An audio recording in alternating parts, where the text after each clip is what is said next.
আমিন। ভাই, ওই ছেলেটা কে? ওর নাম সেলিম। ওগো, আমি একটু মাঠে গেলাম, তুমি সেলিমকে বলে ওষুধ আনিয়ে নিও।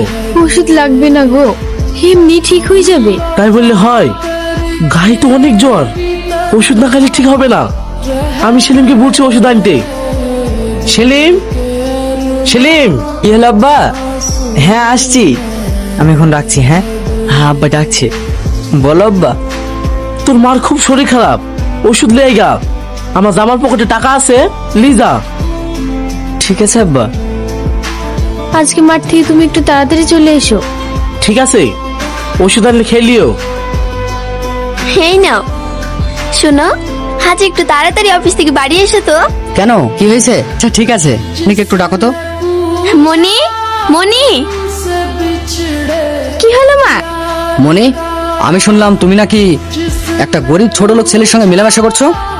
কই না তো আব্বু। আমাদের মেয়ে মোটো এরকম না।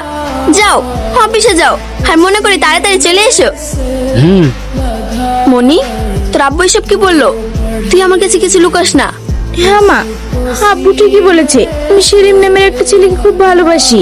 ছেলের বাবার নাম কি? টনি। কি? টনির ছেলে? তুই জানিস? তোর আব্বু জানতে পারলে কি হবে? কি হবে না হবে আমি জানি না, আমি ওকে ভালোবাসি। তোর আব্বা এটা কখনোই মেনে নেবে না। তুই ওকে ভুলে যা।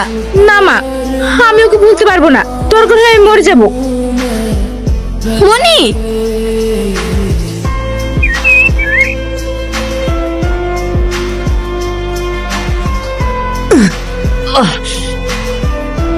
এই তুমি কে? আমি মনির ভাই। আজকের পর যদি আমার বোনের সাথে তোকে দেখেছি, তবে সেটাই হবে তোর শেষ দিন। ভাই ছাড়ো, আমি ওকে ভালোবাসি। চুপ কর। তুই আমার বোন হয়ে একটা ভিখিরিকে ভালোবাসিস? আমার তো ভাবতেই ঘেন্না লাগছে।